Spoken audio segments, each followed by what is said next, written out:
In 2025, a motorcycle crossed the auction block for over $1.3 million.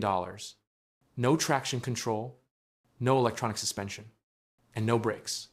So why would collectors pay more for a machine like this than a brand new hypercar? Today, we're counting down the 5 most expensive motorcycles ever sold at auction using verified data. These are machines that cost more than a house, and in one case, more than a mansion. For each one, we'll look at the exact year, the confirmed sale price, and exactly why collectors were willing to spend a fortune to own it. And here's the surprising part. The most valuable motorcycles in the world aren't always the fastest or the most advanced. They're the ones that changed history. Let's start with number 5.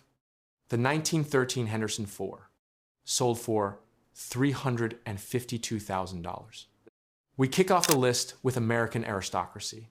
Sold at Mecum, Las Vegas in January 2025, this Henderson IV commanded $352,000.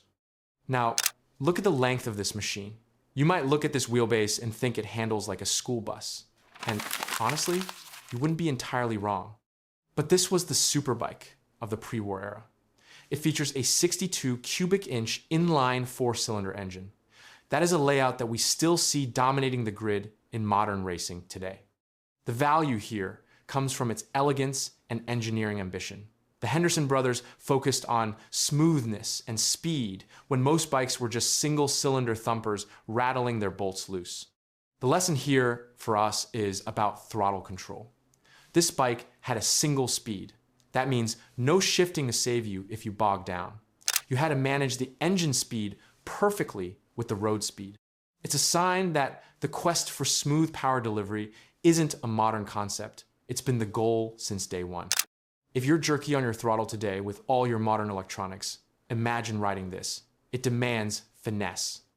$352,000 is a lot of money, but it bought the ultimate luxury of 1913 Henderson. Number 4, the 1938 Crocker Twin sold for $880,000. At number 4, we have a massive jump in price and attitude. This is the 1938 Crocker Twin, which sold for $880,000 at Mecum, Las Vegas in 2025. If the Henderson was a limo, the Crocker was a hot rod. In the late 30s, if you wanted to go fast, you didn't buy a Harley, you bought a Crocker. They were custom built to order in Los Angeles. Al Crocker was so confident in his machine that he famously offered a full refund to any owner who was beaten by a standard Harley-Davidson. The fix for a lack of speed? Massive displacement and lightweight components. This bike features cast aluminum gas tanks engineering that was way ahead of its time to save weight. For us riders, the Crocker represents the importance of power to weight ratios. We often obsess over horsepower numbers, but this bike proved that shedding weight is just as important as adding power. It's a beast of a machine. It's a sign that you need to respect the throttle. With a rigid rear end and a Springer front fork, all that torque goes straight to the tire and then straight to your spine. It is the grandfather of the modern performance cruiser, and its scarcity drives that near $1 million price tag. Number 3, the 1951 Vincent Black Lightning sold for $929,000. Number 3 is a legend, the Vincent Black Lightning. This specific bike sold at Bonham's for $929,000 back in 2018. For a long time, this was the world record holder. Only about 30 Black Lightnings were ever made. This is the model famous for the image of Raleigh Free breaking the land speed record in nothing but a bathing suit because his leathers created too much drag.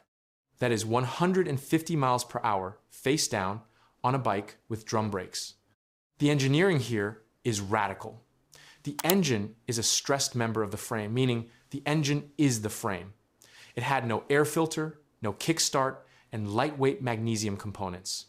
Do you notice how focused this machine is? There's nothing on it that doesn't make it go faster. As riders, we often bolt too many accessories onto our bikes, phone mounts, cup holders, extra lights, heavy luggage. The Vincent teaches us that sometimes less is more. If you are struggling with low-speed maneuvers or the bike feels heavy in the corners, look at what you've added to it. The Black Lightning is worth nearly $1 million because it is pure purpose. Number 2, the 1908 Harley-Davidson strap tank sold for $935,000. We are getting close to the top. At number 2, sold for $935,000 at Meckham in 2023 is the 1908 Harley-Davidson strap tank. This is the holy grail for Harley enthusiasts. It's called the strap tank because of the nickel-plated steel bands that suspend the fuel and oil tanks from the frame. This is effectively the genesis of the Harley-Davidson empire. Fewer than 12 of these are thought to survive. Look closely. It has pedals. It is basically a bicycle with a motor clamped into it. To start it, you pedaled up to speed and then drop the tensioner on the leather belt. This bike reminds us of humble beginnings. It's a sign that everyone starts somewhere. Even the biggest motorcycle company in America started with a single-cylinder engine and some bicycle pedals. When you are out there practicing your friction zone or feeling like a newbie because you stalled at a light, remember the strap tank. Riding is a skill built over time, just like this technology was. Reliability back then was a coin toss. If you made it home without pedaling, it was a good day. Number 1, the 1915 Cyclone V-Twin. Sold for $1,320,000. And here it is, the record breaker. The most expensive motorcycle ever sold at public auction. This is the 1915 Cyclone V-Twin. In January 2025, at Meckham, Las Vegas, the gavel fell at $1.32 million. It shattered the previous records and proved that motorcycles are now considered top-tier fine art. Why over $1 million? Because of what's inside the engine. While Harley and Indian were building pushrod engines that chugged along, the Cyclone featured an overhead cam design with bevel drives. It was technology that was decades ahead of its time. It could hit 100 miles per hour in 1915. But here's the catch, and it's a terrifying one. It had no brakes, none. To stop, you shut the engine off and prayed. This bike represents the what could have been. The company failed, making these incredibly rare. Only 14 are known to exist. But for collectors, that engineering genius combined with the sheer bravery required to ride it is worth $1.3 million. It's a sign of total commitment. To ride a Cyclone at speed, you couldn't be halfway in. You had to be fully committed to the line because you couldn't just tap the brake if you got scared. While I don't recommend riding without brakes today, that mindset of looking through the turn and committing to your line is something we should all practice.